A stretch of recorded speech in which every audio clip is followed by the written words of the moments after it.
Clippers and Timberwolves. Anthony Edwards coming off a career-high 53 the last time out. Only had 9 at the half, but he would eventually get it flowing over Norman Powell there. Minnesota down 5 in the third. Ant pull up 3, got it. Timberwolves take the lead, and then they're up 7. Edwards slithering through the D, a little Euro step action. So Minnesota up 1 heading to the 4th. This was a good game. Norman Powell, corner, up fake, got it. Clippers down by 1 at that point. They take the lead. Minnesota down 5. Edwards time. Gets that and the foul. Timberwolves down 2 after the made free throw. Then Minnesota in transition. Step back 3 from Ant. So the Timberwolves up by 1. Ivica Zubac gets it stripped. James Harden collects it. Zubac's not going to get an assist, but it worked out. The Beard had 22. And then McDaniels for 3 over in the corner. Timberwolves back on top by 2. Great basketball game. Powell led the Clips with 25, goes to the left and 1. LA back up by 1. 1:15 to go. Edwards, step back 3. I told you got it flowing.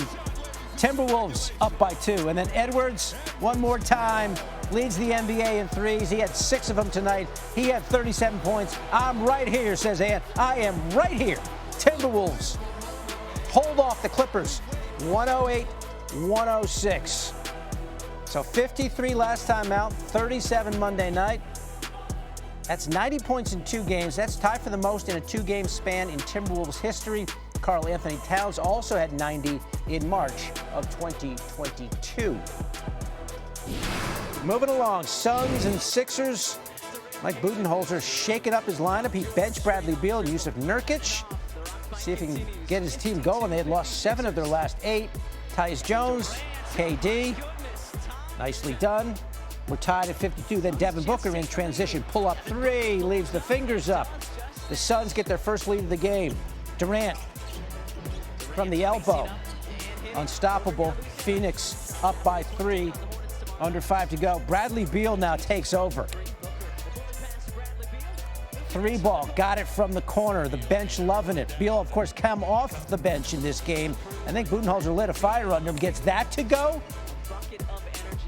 Just lighten it up. 3 ball. He had 14 in the third quarter. Suns by 5 heading to the 4th.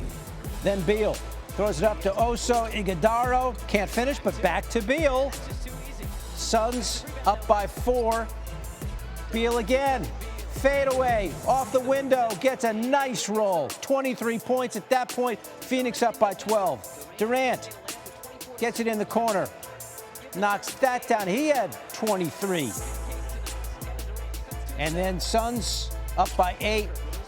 It's all working. Durant knocks it down. Beal led the way with 25 points in 30 minutes off the bench, and the Suns go on to win. Hey, maybe it works. 109-99, the final. So let's take a look at the bench comparison here in this one. And obviously, the Suns pulling all the right strings. 54-7 advantage in bench points. Beal came off the bench for the first time since 2016 and led the team with those 25 points, shot 10 of 15 from the floor. Kendrick Perkins joining us here on SportsCenter. And Perk, we got to start with Bradley Beal. 25 points off of the bench. What does that mean for Bradley Beal's future with the Suns? Well, he got to help Phoenix help him. The only way he could do that is be eye candy and be attractive. I mean, he has to play well in order for his trade value to go up, for the Phoenix Suns could ultimately get what they want for him and trade him for a destination that's going to take on that $50+ million a year contract that he has. Again, no one is questioning can Bradley Beal go out there and hoop at a all-star caliber level, but it's just not working with Kevin Durant and Devin Booker.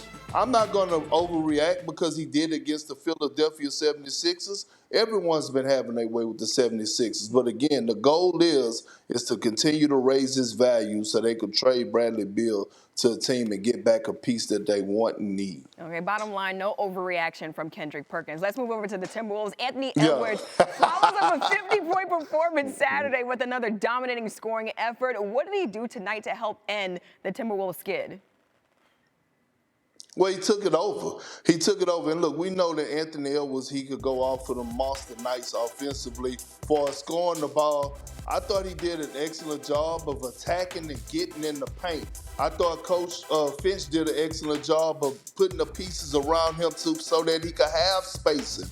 Right, less Rudy and Julius Randle on the floor so that Ant could operate. But it was the 8 assists for me as well, because it's one thing to go out there and have 37, but it's another thing to go out there and make others around you better. Yeah, the way that Anthony Edwards was out there shooting that three, I couldn't tell if it was him or Steph Curry out there on the floor.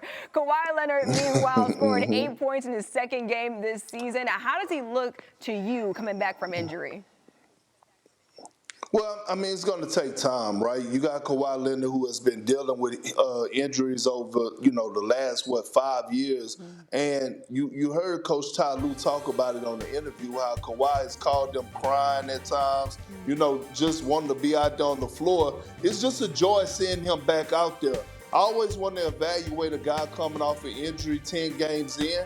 Kawhi Leonard is going to be fine. They just want to make sure that they keep him available. And us as fans, we want to see him on the floor. So the fact that he was out there was good enough for me tonight. Yeah, the most important thing with Kawhi Leonard is him staying healthy. Kendrick Perkins with all the insight. Thanks so much, my friend. I'm on